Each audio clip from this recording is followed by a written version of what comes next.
ছাগল চড়াতো। কাউবয় শব্দটি ইংরেজি ভাষায় একটি শব্দ যা মূলত যুক্তরাষ্ট্রের পুরনো পশ্চিমাঞ্চলে বসবাসকারী গবাদি পশু পালনকারী ও রাখালের জন্য ব্যবহৃত হতো। তাদের প্রধান কাজ ছিল গবাদি পশু চড়ানো, তত্ত্বাবধান করা এবং কখনো কখনো গবাদি পশুর বড় দল এক জায়গা থেকে অন্য জায়গায় নিয়ে যাওয়া।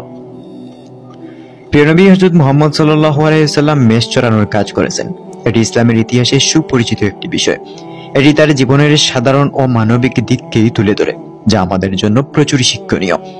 যেহেতু ইংরেজি ভাষায় কাউবয় শব্দটি পশুপালন বা পশু চালানোর সাথে সম্পর্কিত, কেউ যদি রাসূল সাল্লাল্লাহু আলাইহি ওয়াসাল্লামের কাজকে ব্যাখ্যা করতে গিয়ে এটি ব্যবহার করে, তাহলে প্রসঙ্গ ও নিয়তের উপর নির্ভর করবে পরবর্তী পদক্ষেপ।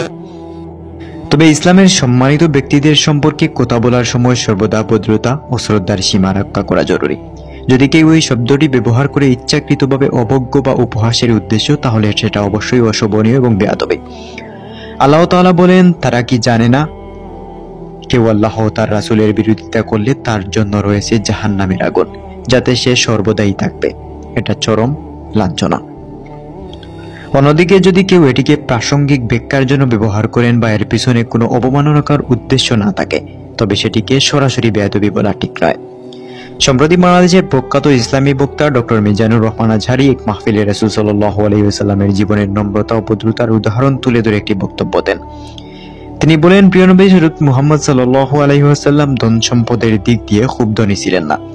জীবনের শুরুতে তিনি মেষ চড়াতেন এবং হযরত খাদিজা রাদিয়াল্লাহু তাআলা আনহুয়ের ব্যবসায় সাহায্য করতেন, অর্থাৎ কর্মচারী হিসেবেই কাজ করেন। বিশ্বনবীর কিন্তু টাকা পয়সা ছিল না, জানেন? ছাগল চড়াতো।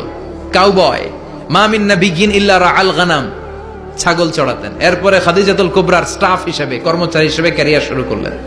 আজহারী হুজুর তার বক্তব্যে রাসূল সাল্লাল্লাহু আলাইহি ওয়াসাল্লামের নম্রতা, সাদাসিধা জীবনযাপন এবং কর্মজীবন উল্লেখ করে বলেন যে, নবীজি সাল্লাল্লাহু আলাইহি ওয়াসাল্লাম জীবনে এই গুণাবলী মুসলিমদের জন্য একটি আদর্শ।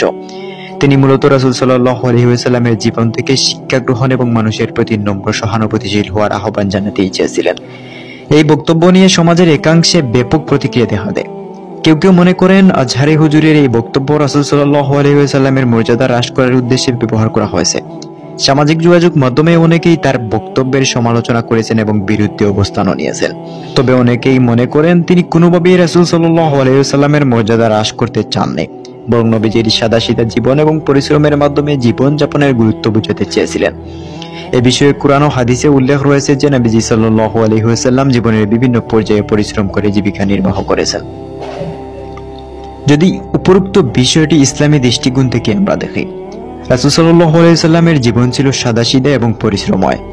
নবীজি নিজে মেষ চড়াতেন এবং খাদিজা রাদিয়াল্লাহু তাআলা আনহুয়ের ব্যবসায় সাহায্য করতেন। এ বিষয়ে হাদিস ও ইতিহাসে বর্ণিতও রয়েছে।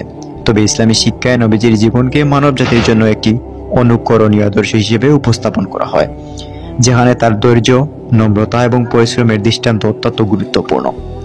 বক্তব্য নিয়ে বিতর্ক সৃষ্টি হলেও এই বিষয়টি স্পষ্ট যে ডক্টর মিজানুর রহমান আজহারী কোনোভাবেই নবীজির মর্যাদা অবমাননা করতে চাননি, বরং তিনি নবীজির জীবন থেকে নম্রতা, ধৈর্য এবং কঠোর পরিশ্রমের শিক্ষা তুলে ধরতে চেয়েছিলেন।